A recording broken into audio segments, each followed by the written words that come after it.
Welcome back. In today's video, we shall take a look at work and kinetic energy for rotational motions. Let's look at kinetic energy first. We know that for translational motion, if you have an object with mass m and it moves with some speed v meter per second, then it has kinetic energy, and it's given by half times its mass times the square of the speed. What about if you have a rotating disk about an axis through the middle? Let's assume it is rotating with an angular speed omega radiant per second, and it has a moment of inertia of I kg meter squared. Or it could be a rotating rod, let's say about the middle, like that. How do we compute kinetic energy in these cases? In order to understand such cases, let's look at a toy model. Let's assume you have a bunch of point masses arranged in such a manner. It is just a toy model, but it would help in our understanding. Let's assume the masses are m1, m2, m3, and the distances from the axis of rotation O is r1, r2, and r3 respectively. Let's assume they are all rotating like that, about an axis passing through the origin and coming out of the board. Let's also assume that the speed for m1 is v1, for m2 is v2, and m3 is v3, and they are all spinning with the same angular speed omega. In this case, the kinetic energy is just the sum of kinetic energies. So K here is the kinetic energy of the entire system. So the kinetic energy of the first mass is half m1 v1 squared plus half m2 v2 squared plus half m3 v3 squared. Now we can relate the v's to omega.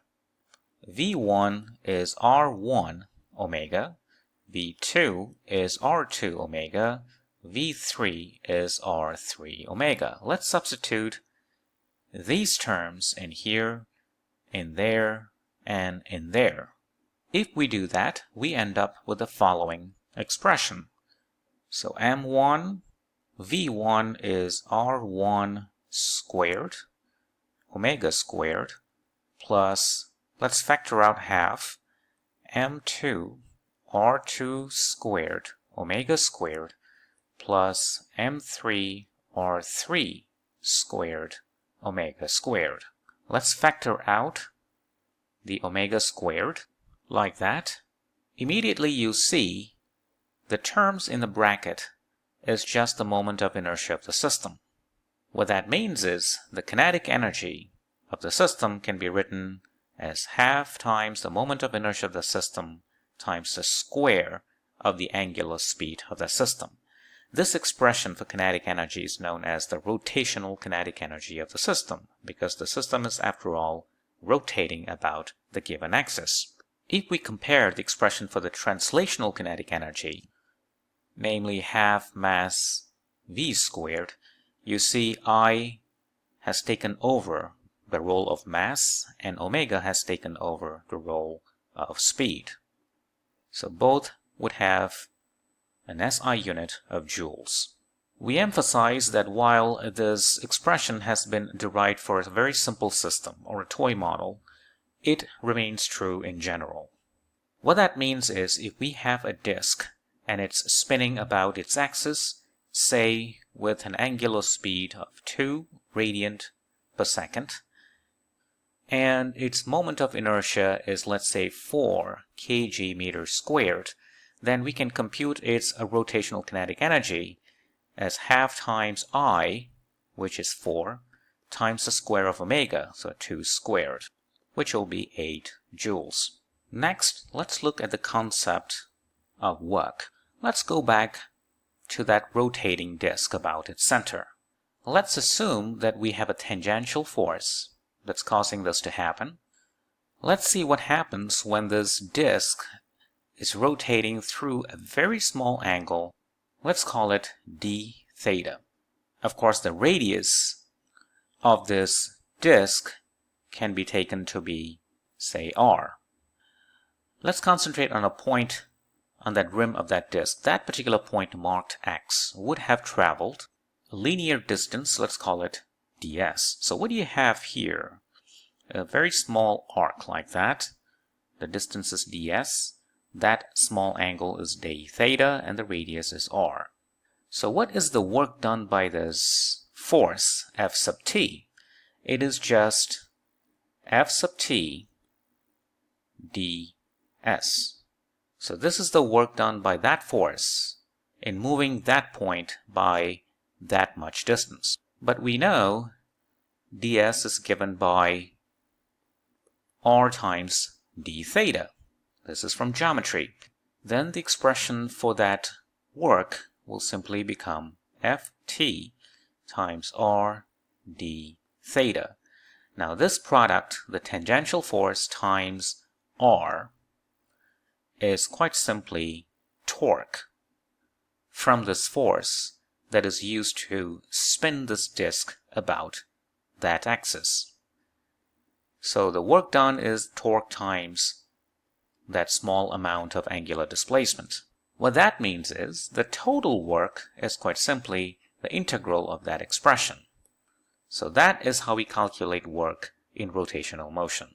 Let's try to elaborate this expression. The existence of torque implies the existence of angular acceleration. Remember our discussion on Newton's second law for rotation. What that means is if the moment of inertia of this disk about that axis is I, then the torque is quite simply becomes the moment of inertia times the angular acceleration. So we can substitute that expression in here like that. We also know angular acceleration is rate of change of angular speed.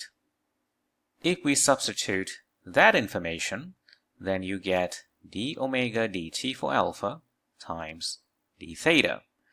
And we can also rewrite this in a following manner. Since we know omega is d theta dt, then it simply becomes omega d omega. Let's assume that this disk is speeding up in the sense that its angular speed is increasing from omega 1 to omega 2. And let's assume that I is a constant. The moment of inertia of that disk is constant, so we can take that out and we can integrate the rest. Remember, the initial angular speed is omega 1, the final is omega 2. This is an easy integral to do. When you integrate omega with respect to omega, you get half omega squared. And now you have to put in the limits. The upper limit is omega 2, the lower limit is omega 1. And that's going to give you half I omega 2 squared minus omega 1 squared. Let's look at this result carefully. Half I omega 2 squared is the final kinetic energy, the final rotational kinetic energy of that disk.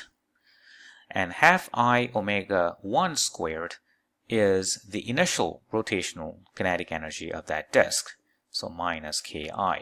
So essentially what you have is Work-Kinetic Energy Theorem for rotational motion, just like what we saw for translational motion.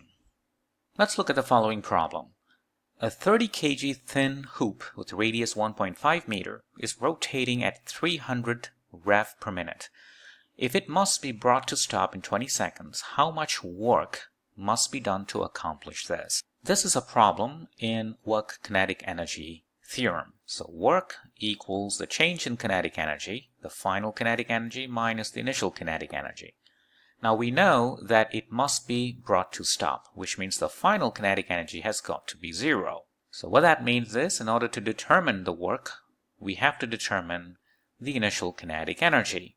The initial kinetic energy is given by half times the moment of inertia of that hoop times the square of its initial angular speed.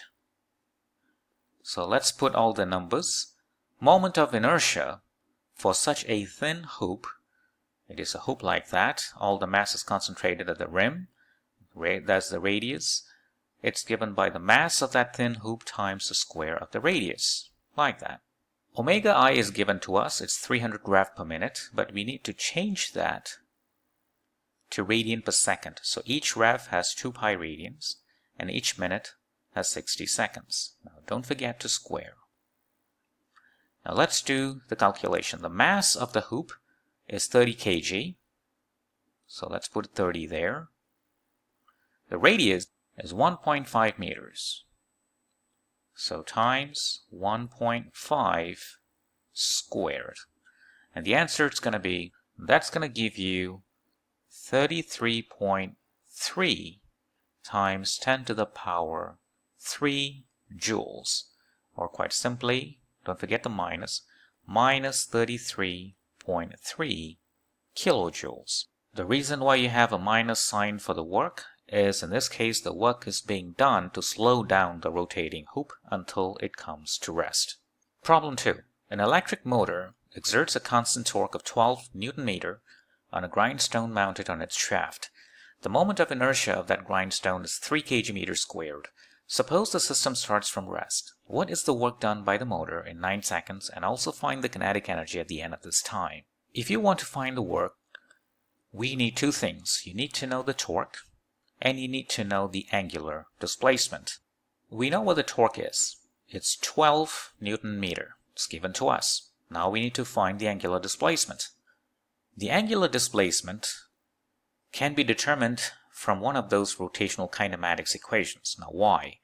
Since the torque is constant, that implies the angular acceleration is constant. So that means what we are dealing with here is rotational kinematics. Now we know it starts from rest, so that means the initial angular speed is 0.